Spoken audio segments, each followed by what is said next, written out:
I sat with her body, hope gone. Then the steel door slid open. A man in a lab coat entered, clinical and detached.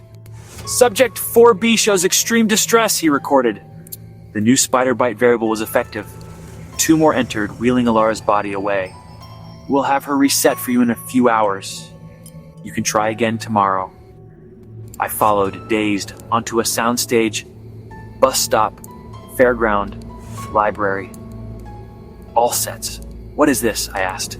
"A longevity treatment," he explained. "We transfer consciousness into new bodies. But the trauma of rebirth breaks people. That's where you come in. You're the prototype. Alara is just a clone, made to die. Your purpose is to watch. We're conditioning you. Once you can witness death without breaking, you'll be ready for true immortality." I stared at my reflection. It wasn't my face. It was the face I'd seen in nightmares. "Now, let's get you ready for tomorrow," he said, smiling. "I think we'll try a drowning scenario next." And the loop began again. For 2 years, I hunted for her, desperate to end the cycle. I learned her name was always Alara. She always feared me at the end.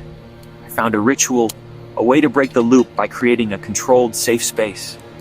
I found her working in a seaside diner. She agreed to my plan, maybe out of exhaustion. We locked ourselves in a windowless cabin, no danger in sight. Hours passed in silence. For a moment, I hoped. Then she started coughing, violent, desperate. I rushed to her, helpless. She convulsed, then went still. A tiny spider bite on her arm. In a sealed room, fate had found a way. I stared in horror. I hadn't saved her. I'd orchestrated her loneliest death. Fate couldn't be cheated. It just changed its method. I realized I was never in control. A year passed. I hid from the world, hoping to break the cycle. But fate found me in a library, reaching for a book. Another hand, hers. Alara, tired, resigned. She looked at me, a tear tracing her cheek. "Why do you keep doing this to me?" Before I could answer, the bookshelf beside us creaked and toppled. I lunged, but I was too late. Silence. She was gone, buried beneath wood and paper. Her question echoed, "Why do you keep doing this to me?" Maybe I was cursed. Maybe I was the cause. She remembered the deaths. She blamed me. I ran, horror consuming me. I had to find her again, to break the loop. I couldn't let her die because of me. Not again. 6 months later, I'd moved cities trying to outrun the memory of the girl in the red coat. At a summer fair, I saw her again, Alara. This time, in a yellow sundress. My heart pounded. I pushed through the crowd, desperate to reach her. She saw me, terror flashing in her eyes, and fled onto the Ferris wheel. The ride creaked, sparks. Flying flames erupted at the base. Her car was trapped at the top. She looked down at me, silent. The wheel collapsed. Her car plummeted. A fiery comet. The crash sent shockwaves through the crowd again. I was just a witness. I hadn't saved her. I was starting to think I was the trigger.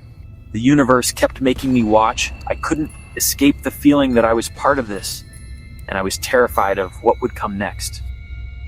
It all started on a Tuesday, rain turning the city into a blur of neon and shadow. I was huddled under a bus stop awning, just trying to get home. That's when I saw her. Alara, though I didn't know her name yet. She stood across the street, a splash of red in a gray world, her eyes wide and searching. Our eyes met. A jolt of recognition, not attraction, ran through me. She smiled, but fear haunted her gaze. She stepped off the curb, still looking at me. Tires screeched. A truck barreled toward her. I wanted to shout, to move, but I was frozen. The impact was brutal. Her red coat vanished beneath the truck. In an instant, she was gone. The world snapped back, but I was stuck in that moment.